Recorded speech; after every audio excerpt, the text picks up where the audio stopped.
So let's look at a couple of examples of using DCT. Here we have something 1 over n to the 4th plus 1 from 1 to infinity.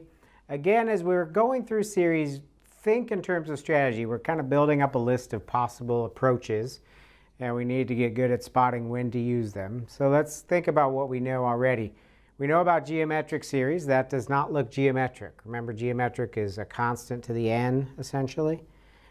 Doesn't look to be geometric. Telescoping looks like the same function twice, subtracted but shifted by 1. There's no subtraction going on there, so probably not telescoping.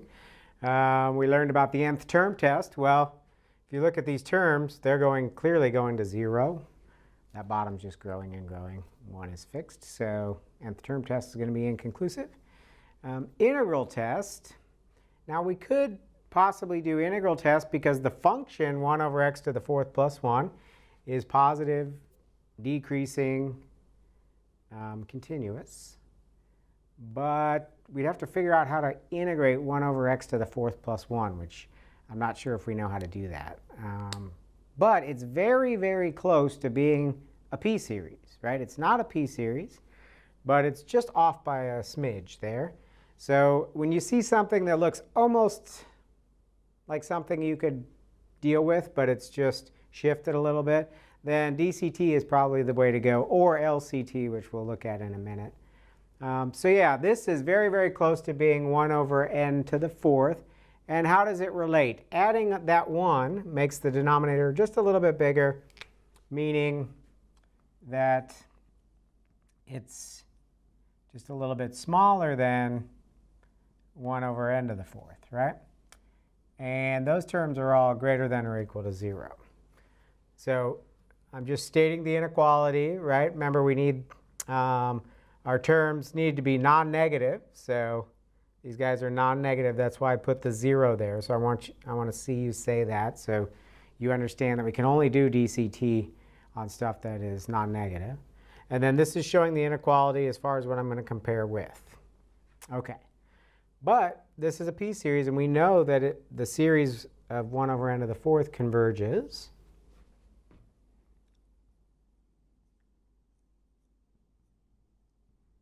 That's a convergent p-series. P is 4, which is bigger than 1. Remember, that was the criteria for a p-series to converge. That exponent needs to be greater than 1. So we've got everything here, right? We're smaller than that convergent. So we conclude that our series 1 over n to the 4th plus 1 from 1 to infinity converges by direct comparison test, or DCT for short.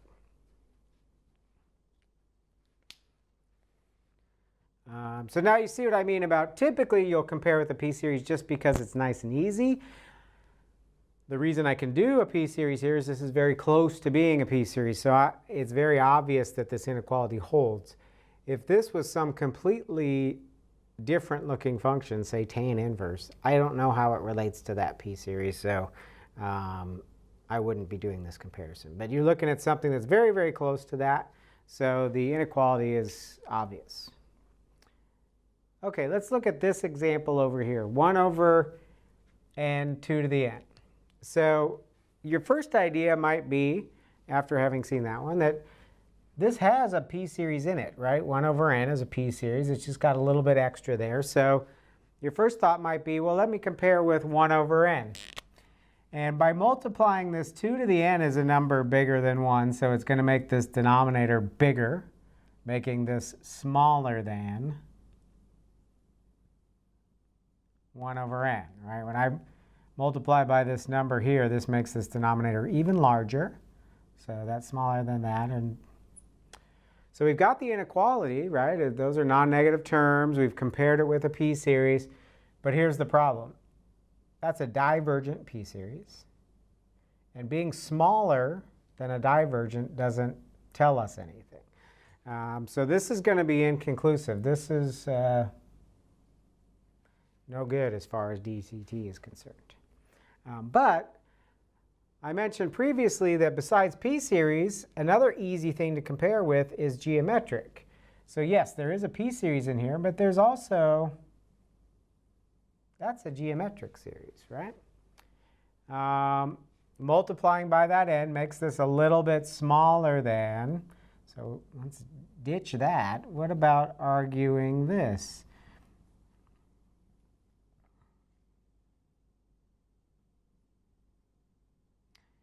So multiplying by that n on the bottom makes that, and when n will be 1, they're exactly the same. But after n is 1, 2, 3, 4, this is smaller than this. Now we've got something, because this is a convergent geometric. So we're smaller than a convergent, so we can make our conclusion. So we make our argument about the geometric. That's a convergent geometric because the absolute value of r is a half, which is less than 1.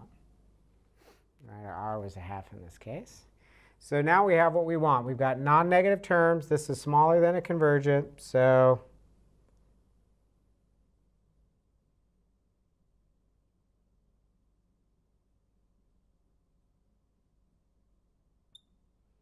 by DCT. So typically, I would say 90% of the time, 99% of the time, you'll be comparing with p-series. But geometric is another thing that we have that's easy to compare with. So if you're looking at something that looks almost geometric but has a little bit of extra in it, you might be able to compare with that geometric as well. Both of these were examples of convergent. Next, we'll look at an example of a divergent series by DCT.